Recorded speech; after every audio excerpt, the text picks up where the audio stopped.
देहलू तू हमके फसाए दोबारा बोला के, देहलू तू हमके फसाए दोबारा बोला के,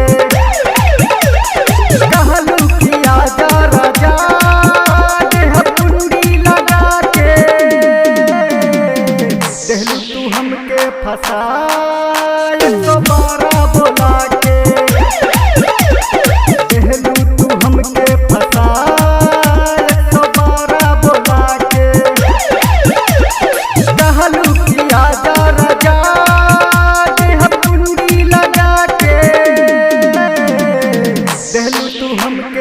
फसाए दोबारा बोला के,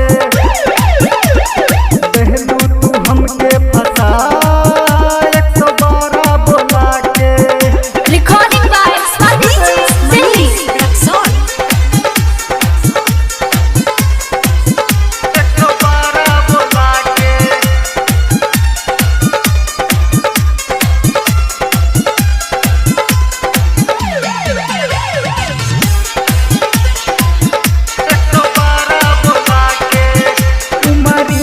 बोलैलू बगहा में बोलैलू, लख क्रिया तू खैलू, लख वादा भुलैलू, उमरी में बोलैलू बगहा में बोलैलू, लख क्रिया तू खैलू, लख वादा भुलैलू,